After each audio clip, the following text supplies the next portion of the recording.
Hey everyone! Welcome back to Way to Fluency, where your English journey becomes natural, fun, and fluent. I'm Clara. And I'm David. And today's episode is super exciting. We're talking about something that every English learner wants to master. How to think fast and speak smart. Whether you're preparing for a job interview, a spontaneous chat, or just trying to keep up in real conversations, this episode is for you. We'll break down how to train your brain to respond more quickly in English without freezing or translating in your head all the time. We'll also share techniques to sound more natural and confident, even if your vocabulary is still growing. And stick around till the end. We'll give you a complete toolkit to practice these strategies in your daily routine. Ready? Let's do it. So let's start with the basics. Why is it so hard to think fast in English when you're learning it? Well, first of all, it's normal. Your brain is working extra hard. You're not just thinking about what to say, but how to say it. It's like driving in a new city. You know where you want to go, but you're constantly checking the signs, right? Exactly. And many learners make the mistake of trying to translate from their native language into English. That adds an extra step, and that's what slows you down. Right. That mental translation creates a delay. The trick is to think in English. We'll talk about how to do that later. Another big reason people freeze is fear of making mistakes. We want to be perfect, but in real life, fluent speakers make mistakes all the time. Totally. Speaking fast doesn't mean speaking perfectly. It means being able to communicate your ideas without getting stuck. And that's what we'll help you with today. How to keep the flow going even when you're not sure about the perfect word. So let's talk strategies. What can you actually do to think faster in English? Here's the first one, chunking. This means learning phrases as blocks, not individual words. For example, instead of memorizing what do you think, you memorize the phrase, what do you think? Yes. Chunks are like shortcuts. Your brain processes them faster. Other examples. Let me see. I'm not sure. That's a good point. To be honest, all of those are useful in conversations. You can build your own chunk library. Listen to native speakers. Take note of the phrases they use and practice saying them out loud. Which brings us to another powerful tool, shadowing. We won't do an exercise today, but we want to remind you. Listening and repeating word for word with the same rhythm and emotion is one of the best ways to train your brain to think fast. Shadowing helps you internalize the sound and flow of the language. You're not just learning words, you're learning how to think in English. Another great technique? Thinking out loud in English. Talk to yourself. Narrate your actions. Like, I'm making coffee. I need to send this email. I forgot my keys. Simple, but powerful. And no one has to hear you. It's your own private practice space. The more you do it, the faster your brain connects English to your real life. So now that we know how to train our brains to think faster, let's talk about what actually blocks us when we're trying to speak. Yeah, this is super common. A big one is overthinking grammar. Like you're in the middle of a sentence and suddenly you're like, wait, is it have been or has been? Right? That mental debate kills your fluency. Here's the thing. Grammar matters, but in a conversation, communication comes first. Most people won't even notice small grammar slips. Exactly. Focus on being understood, not on being perfect. Another block is vocabulary panic, when you forget a specific word and your brain just freezes. Here's a trick. Describe the word. For example, if you forget the word umbrella, say the thing you use when it rains. People will get it, and your brain stays in motion. Yes, that's called paraphrasing, and it's a lifesaver. Native speakers do this all the time too, even when they forget a word. Another mental block is the fear of silence. You feel like you need to fill every second with words, and when you can't, you panic. But silence is okay. Take a breath. Use fillers like, well, let me think, or that's a good question. It buys you time and keeps the flow natural. And the last big block, lack of confidence. You think, my English isn't good enough, or I'll sound stupid. That belief is the block. You're not alone. Everyone feels that at some point. But the truth is, the more you speak, the more confident you get, not the other way around. Yes, confidence comes from action, even if it's messy at first. Okay, let's go deeper now. Thinking fast also means being flexible. That means being able to change directions mid-conversation. Right? A lot of learners prepare scripts in their head, but if the conversation shifts, they feel lost. Exactly. So here's the key. Instead of memorizing full answers, focus on ideas. Think in concepts, not exact sentences. Let's say someone asks you, what do you do on weekends? Instead of memorizing, on weekends, I like to go to the park and read books. Just remember the ideas. Park relax books. Then you can build around it. I usually go to the park. I like to read. Maybe take a walk. It helps me relax. That sounds natural. You're not locked into a script. You're free to improvise. And that's where real fluency lives. Another tip for flexibility: practice response building. That means take one simple answer and expand it. For example, simple answer, yes, I like coffee. Expanded answer, yeah, I really like coffee. I drink it every morning. It helps me wake up. And the more you expand your answers, the more comfortable you get with speaking longer and more naturally. It's also a great way to keep a conversation going. People love details. It shows you're engaged. One last tool for flexibility: question flipping. If someone asks you something, try to respond and then ask them the same thing. Exactly. Like, do you like music? Yeah, I love music. What about you? It keeps the flow alive and takes the pressure off you to talk the whole time. Okay, we've talked about techniques. Now let's talk about habits. What can you do every day to think faster in English? I love this part because honestly, consistency beats intensity. You don't need to study for hours. Just make English a daily part of your life. Yes.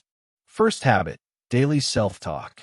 Narrate your routine in English. I'm brushing my teeth. I need to buy groceries. It's raining today. Super simple, super effective. Second habit: 1-minute speaking challenges. Pick a random topic like my favorite food and speak about it for 1 minute without stopping. Don't worry about mistakes. The goal is to keep the flow. If you get stuck, just say, let me think, and keep going. Third habit: listening while moving. Walk, clean, cook, and listen to podcasts or audiobooks in English. Your brain connects English to real-life action. And don't just listen. Try to repeat phrases you hear, even if it's just 1 or 2 lines. You're training your reflexes. Fourth habit: reading aloud. Grab a short article or Instagram caption and read it out loud, slowly and clearly. It builds mouth-brain connection. You hear yourself, you feel the rhythm, and you get comfortable producing English sounds. And here's one more: end your day in English. Before bed, think back over your day in English. I had lunch with a friend. I watched a movie. I felt tired in the afternoon. Simple reflection, but it builds fluency. You're training your brain to process your life in English. Okay, so here's a question we get a lot. How can I sound smart or confident if I don't know many words? Great question. The answer is, you don't need fancy words to speak smart. You need clarity, tone, and structure. Let's break that down. First, Clarity. Use simple, clear sentences. I think that's a good idea. I'm not sure, but maybe. These sound smart because they're confident and organized. Second, tone of voice. How you say things matters as much as what you say. Speak with calm energy, good rhythm, and controlled pace. Don't rush. Don't mumble. Pause when needed. That alone can make you sound more fluent and intelligent. Third, structure. Try to organize your thoughts. Use connectors like first, then however, because, and so. For example, I prefer studying at night because it's quieter and I can focus better. That's a great sentence. Easy words, but the structure makes it sound smart. Also, don't be afraid to buy time. Smart speakers know how to pause without freezing. Try. That's interesting. Let me think. Good question. I haven't thought about that. Well, I guess it depends. You sound in control, even when you're unsure. That's the key. And remember, even native speakers sometimes forget words. The smart move is to explain around it. Like we said before, paraphrasing is powerful. Yes. If you forget the word vacuum, say that machine that cleans the floor. It works. So don't wait until your vocabulary is perfect. Use the words you know clearly and confidently. So now let's get practical. Let's imagine some real-life situations and how you can stay calm, think fast, and speak smart, even under pressure. All right. First situation, ordering food in English. You're in a restaurant. The waiter comes and says, "Hi there. What can I get for you?" Don't panic. You can keep it simple. I'll have the chicken, please. Or, can I get a burger without onions? Clear and direct. And if you didn't understand the menu, ask. Say, "Excuse me, what is coleslaw?" Or, "Can you explain what comes with that?" Being curious sounds smart. Asking for clarification is a strength, not a weakness. Next situation, small talk with a stranger. Maybe you're at a party or in line, and someone says, "So, where are you from?" Answer. Then flip the question back. I'm from Brazil. How about you? That keeps the conversation going. If they ask more, and you're not sure what to say, try to connect it to common topics, like weather, food, music, work, family, travel. Exactly. You don't need deep answers. Just keep it light and friendly. I love warm weather. I enjoy trying new foods. I'm studying English, actually. Another one, job interview or work call. High pressure, right? Yes, but preparation helps. Think of key phrases. I have experience in. I'm currently working on. One of my strengths is. And if you forget a word during the call, breathe. Rephrase. For example, I don't remember the exact word, but it's like when you improve a product over time. Again, the way you respond matters more than the perfect word. Calm equals confident. Now, let's talk about something deeper. Thinking fast and speaking smart isn't just about techniques. It's about mindset. Yes, if your mindset is working against you, it doesn't matter how many hours you study. First, mindset shift. You don't need to be perfect to be fluent. Mistakes are not failure. They are fuel. Exactly. Fluency is messy. It's not a straight line. It's about using what you know in real time, not waiting until you feel ready. Second shift. Practice is progress, even when it feels slow. Sometimes you speak and it feels clumsy. That's still growth. You're building neural pathways. You're training your reflexes. You're moving from thinking in rules to thinking in flow. Third shift. Your voice matters right now. Not just someday when your English is perfect. Today, with the English you already have. That's powerful. Because when you believe your voice matters, you stop hiding. You start using your English, even in small ways. And the more you use it, the more fluent you become. It's a cycle. Action creates confidence, not the other way around. So take the pressure off. You're not performing, you're communicating. And every time you try, you're one step closer to fluency. All right, so let's wrap everything up with a full toolkit, a quick summary of everything we covered to help you think fast and speak smart. Let's go. Number 1, stop translating. Try to think in English, even if it's just basic thoughts. Number 2, use chunks, phrases like, what do you think? Let me see. To be honest, these are ready-to-go language tools. Number 3, practice shadowing. Listen and repeat to build rhythm, flow, and brain-mouth connection. 4, describe what you mean, even if you forget the exact word. That's paraphrasing, and it's powerful. 5, buy yourself time with smart fillers. Let me think. That's a good question. 6, use simple structures and transition words to sound organized and clear, like because, so, however, for example. 7, don't freeze under pressure. Practice real-life situations and learn how to stay calm and keep the flow. 8, daily habits. Talk to yourself, listen actively, read aloud, reflect in English before bed. And 9, mindset over mechanics. Accept mistakes.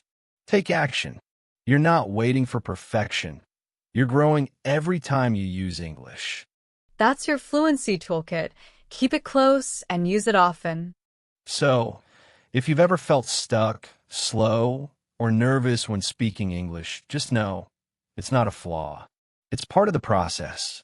You're not bad at English. Your brain is learning how to think in a new way.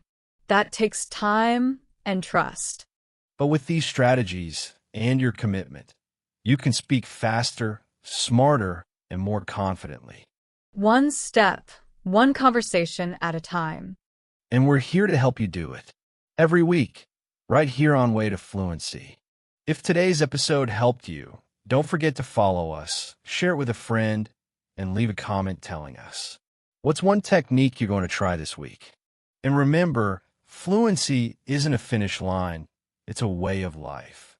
From hello to fluent. Your way, your pace. Your way, your pace. See you next time. See you next time.